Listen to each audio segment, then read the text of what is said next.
Ito ang balita ngayon, viral at pinag-uusapan ngayon sa mundo ng social media. Ang di umano'y balitang tila binasag na ang katahimikan at harapang isiniwalat sa publiko ang buong katotohanan at tila kinumpirma ang pagkakadakip sa mga di umano'y nagtutulak ng droga sa Malacanang Complex. Executive Secretary Lucas Bersamin kinumpirma mismo totoo ang balita na di umano'y sa Malacanang Complex huli ang siyam na sospek na nagbebenta ng di umano'y pinagbabawal na gamot. Totoo kaya ito mga kababayan? Ating alamin. Pero bago ang lahat, kung bago ka pa lamang sa aming channel, please huwag kalimutang mag-like, subscribe at i-click ang notification bell para mas maging updated ka pa lalo sa lahat pa ng bagong video na i-upload namin. At ito na nga mga kababayan, tila sadyang totoo ang kasabihan. Walang baho ang hindi aalingasaw. Matapos sinalakay ng National Bureau of Investigation kasama ang Presidential Security Group ang isa umanong drug den na nag-ooperate sa lugar ng Malacanang Complex. Sa isang pahayag, tila kinumpirma mismo ni Executive Secretary Lucas Bersamin at isiniwalat sa publiko na totoo ang balita na may naarestong sospek na kinilalang si Edgar Ventura na may alias na mukha na isa di umano sa mga nagtutulak at nagbebenta ng ipinagbabawal na gamot malapit sa Malacanang Complex. Ayon pa sa balita ng Inquirer.net, Palace captured cohorts of alleged drug pusher in Malacanang. The Palace on Thursday urged law enforcers to relentlessly pursue the capture of the accomplices of alleged drug pusher arrested in Malacanang Complex. In a statement, Executive Secretary Lucas Bersamin said the palace commends the National Bureau of Investigation, Presidential Security Group Drug Enforcement Agency in police for the arrest of the suspect identified as Edgar Ventura, who goes by the alias Pace. He also urged law enforcers to arrest Ventura's cohort and ask for the full cooperation of all citizens in the ongoing investigation. Bersamin added that the operation signifies the unyielding resolve of the Marcos administration towards eradicating illegal drugs in our country. Let it be known, no corner of this land, no matter how remote or concealed, will serve as a refuge for the producer and distributors of this lethal substance. The full unforgiving weight of the law will always descend upon them, he added. In a statement last October 22, the NBI said they received information about Pace and a certain Francisco Soriano Jr. or Juntot who are allegedly involved in selling shabu and keeping drug den in San Miguel, Manila. Authorities conducted an operation on October 16 which led to the arrest of Pace. He was later brought to NBI Dangerous Drug Division Office for Bookkeeping and Processing. They also seized 9 heat-sealed transparent plastic sachets containing white crystalline substance suspected to be illegal drugs. These drug items were submitted to the NBI Forensic Chemistry Division for examination. The 15 individuals present inside the premises during the operation were also invited to the DD office for drug tests. The NBI statement read, the NBI also said Ventura would be presented for inquest proceedings for violation of the Dangerous Drugs Act of 2002. Meanwhile, Juntot as well as others individuals who are at large will be charged with the same violation found positive for use of shabu. Unquote. Nang lumabas nga ang balitang ito, hindi naman mapigilan ng marami sa ating mga kababayan ang madismaya at hindi mapigilan magbigay ng kanilang hinaing at komento sa mundo ng social media. At ayon pa sa kanila, grabe, sa loob pa ng premises ng Malacanang nagbenta ng shabu. Siguro merong nag-order taga palasyo. Dapat palayasin na yan sila. Secretary Bersamin, alam mo na lahat kung anong klase itong presidente natin.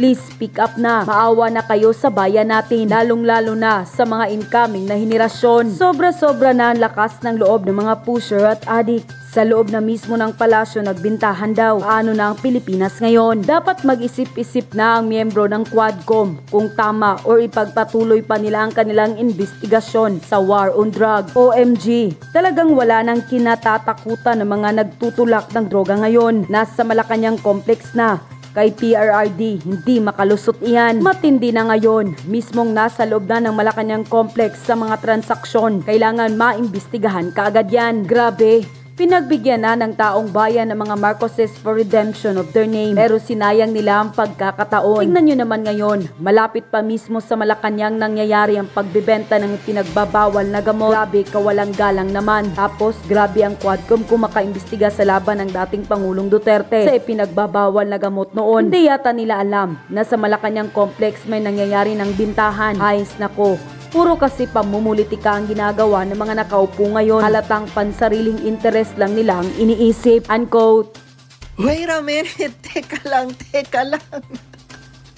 Basahin natin. In a shocking bust, agents of the National Bureau of Investigation or NBI with support from the Presidential Security Group or PSG raided an alleged drug den operating within the Malacanang complex, arresting a suspected drug pusher with methamphetamine hydrochloride or shabu. Drug den inside Malacanang complex. NBI nabs suspected pusher, another on the run. Ay, naku. Diyos ko. Ano ba to? Hindi naman ata to sa loob mismo ng Malacanang, no? Malacanang Complex. Saan ba yung Malacanang Complex, mga lords? Pero, I know, dyan lang yan, banda. Malapit sa Malacanang. Palapit ng palapit ang droga, no? Grabe talaga. Pag-usapan natin ngayon, mga kaibigan, na very shocking news. Nakakabahala. May na-research na po ako na article ng abogado.com.ph.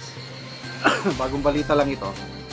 Ang title is Drug Den Inside Malacanang Complex? Question mark. NBI nabs suspected pusher, another on the run. May nahuli pong pusher malapit sa Malacanang Complex ayon sa balitang ito. So, basahin natin. Okay, October 24, abogado.com.ph. So, in a shocking bust, basahin ko in tuto para ano. Agents of the National Bureau of Investigation with support from the Presidential Security Group raided an alleged drug den operating within the Malacanang Complex, arresting a suspected drug pusher with shabu. So, in fairness, tumulong ang mga Presidential Security Group personnel. Tinulungan nila yung NBI agents. Okay. So, yung nahuli na pusher, identified as Edgar Bintora alias Face, na huli siya inside sa kanyang bahay sa San Miguel, Manila area. Sabi dito, just a stone's throw away from the seat of power. Maganda rin pagkagawa nitong balita. Isang bato mo lang, siguro kapitbahay ng Malacanang. Doon nahuli yung drug den. Na-raid pala, na-raid na drug den. Okay, so yung kasamahan ni Edgar Bintora, identified as Francisco Soriano alias Juntot, nakatakas. So, pinaghahanap ngayon. So, itong si Bintora at saka si Soriano, na-filean na sila ng complaint before the Manila Prosecutor's Office, excuse me, violation ng Republic Act number 9165 or the Comprehensive Dangerous Drugs Act of 2002. Okay, so sabi ng article, the timing, basahin ko lang ha, the timing of this bust, kasi by bust ito eh, the timing of this bust comes amid ongoing accusations by critics that President Ferdinand Marcos Jr., who holds office within Malacanang, has links to alleged illegal drug use. So, bakit na nahuli, bakit na raid? So, ang NBI natin nakatanggap ng intelligence information tungkol sa ginagawa ng mga suspects. Okay? So, nabahala ang NBI kasi nga nandun sa within the complex of Malacanang. So, nagkaroon po ng series of test buys. Buy bust. Bili-bili lang muna, nakabili. Then later on, nag-apply sila ng search warrant. Okay? So, nag-coordinate po ang NBI with PIDEA and then with Presidential Security Group, kaya isinagawa ang buy bust operation, buy bust at saka raid. Ang search warrant po inisyo ng Regional Trial Court Branch 37 ng Manila. So ang nahuli po is 9 heat sealed sachet containing yung ipinagbabawal na substance. Okay. So si Bintora na dala na sa NBI for booking and processing. Ang mga nahuli naman ng mga sachet nandun na for examination sa NBI Forensic Chemistry Division. So ang last excuse me. Ang last paragraph ng article ganito, the location of the operation raises question about whether the drug trade has infiltrated even the most secure corners of complex where government holds office.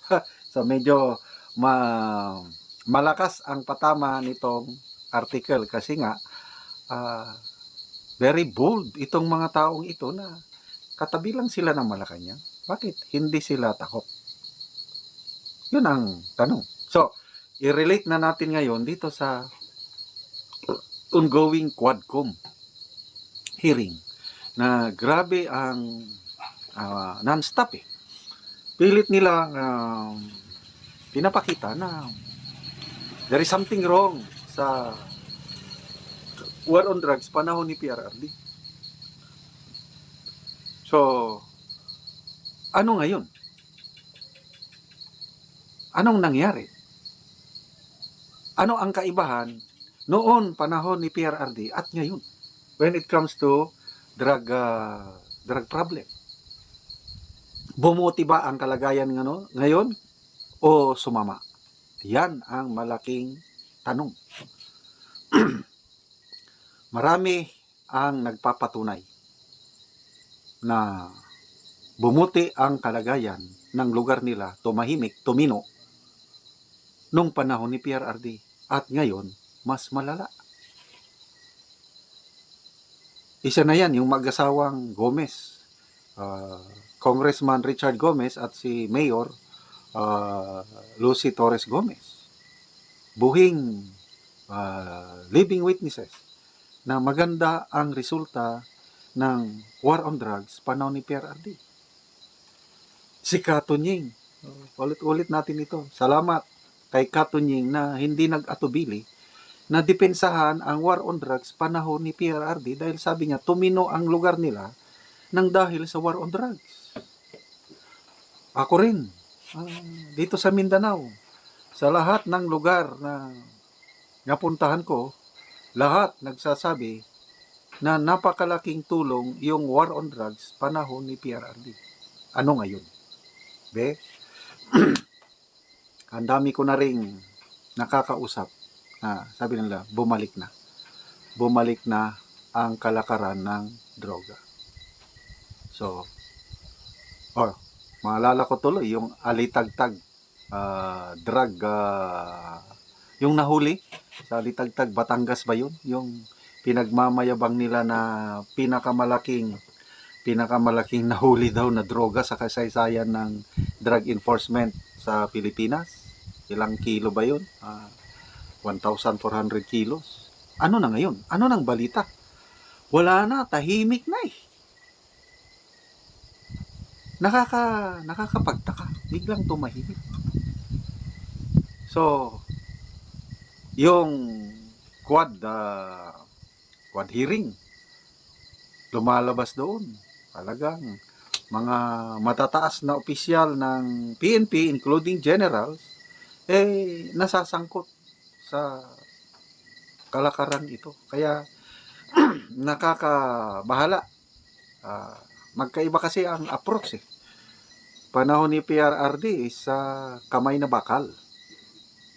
May fear factor. Kaya maraming lumayas na mga yung mga involved dahil makakatikim talaga sila.